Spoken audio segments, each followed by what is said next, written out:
The alarm rings. For the third time, I hit snooze.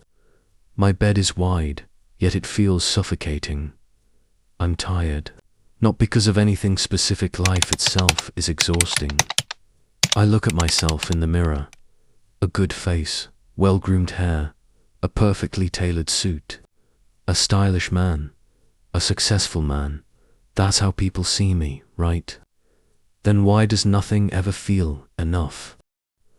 I walk to work in the morning, passing through the sea of grey suits and stiff shoulders. Everyone looks the same, calculating, tired, indifferent. I wonder if I'm any different. Among all these sheep, I feel like a donkey. Just another animal, but not quite the same. The office is chaos, as usual. Phones ringing, emails piling up. The project deadline is close. The team is behind schedule, again. And, as always, I'm the one cleaning up the mess. I feel the irritation rise, but I keep it inside. Losing control means looking weak, doesn't it? Evening. Same bar, same drink. The first sip warms my throat, a temporary relief. I take out my phone Tinder. I swipe mindlessly until a smile catches my eye. Sophie. Red lipstick, confident eyes. Her bio says, just here for fun. We match. A few messages, and the meeting is set. She chooses a small cafe in La Mer. She's shorter than I expected, but full of energy. She talks a lot. About her job, her travels, her dreams. I nod, I smile, I respond when necessary. But inside, I feel nothing. After the second drink, she invites me to her place. I decline. A flicker of disappointment crosses her face. Men like you don't usually say no, she laughs. Men like me, who am I? I walk back home alone. Stare at the ceiling. Another night, another stranger, another moment of nothingness. This morning, I ask myself a question. Why are people so predictable? I walk to the office with my coffee in hand. The streets of Paris are still beautiful, but they feel foreign. The same faces, the same hurried steps. I take the metro at St. Paul. I watch people. No one looks at each other.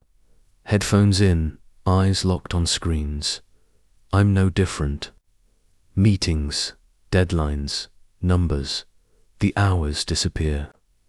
During lunch, I sit alone in a cafe near Rue de Rivoli. A couple at the next table is arguing, probably about something meaningless. Yet, what catches my attention is not the argument itself, it's the way they still belong to each other. I belong to no one. I never have. I never wanted to. Or did I? Evening comes, same bar, same drink, Tinder again. I swipe until I stop on Mark. Sharp jawline, neatly trimmed beard, the top buttons of his shirt undone. He knows exactly what he's doing. A few messages, and he agrees to meet. We pick a jazz bar near Chatelet. It's quieter, more intimate. When he arrives, I immediately notice how he carries himself confident, aware. He extends his hand, I shake it. There's something calculated about his movements. We talk. He's a lawyer. He makes a living fixing people's mistakes. I fix mistakes too, but mine involve concrete and steel. Do you work a lot? He asks. Always, I answer. What do you do all day? I work, I think. I disappear. He leans in slightly. There's a game here. He enjoys the chase. I let him play. The night moves forward. He invites me to his place. There's a glint in his eyes, an unspoken question hanging in the air. I decline. He laughs. You're strange, he says. I smirk. I take the last metro home. The train is mostly empty. My reflection stares back at me through the window. I barely recognize him. I already knew tonight would end in Bastille. The thought followed me all day. Meetings blurred into one another. Words became white noise. By the time I left the office, I was already detached. Bastille at night has a different energy.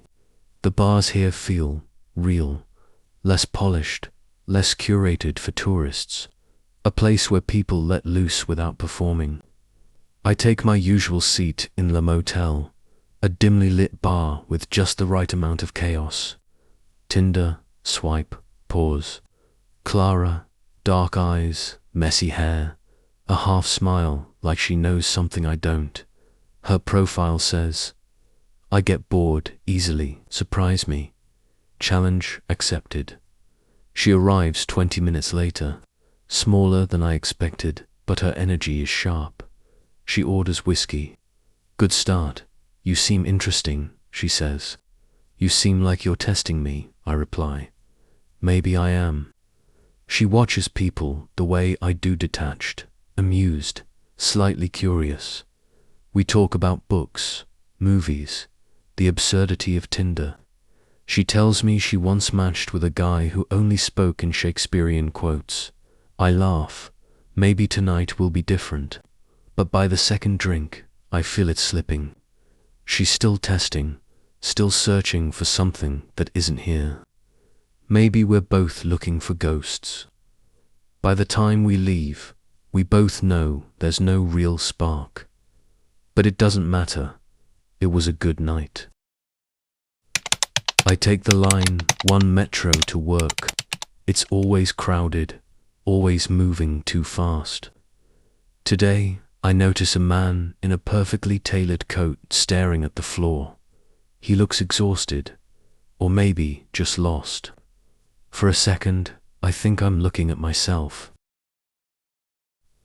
At lunch, I sit by the Seine, watching the water move. I wonder how many people have sat here, thinking about the exact same things I am.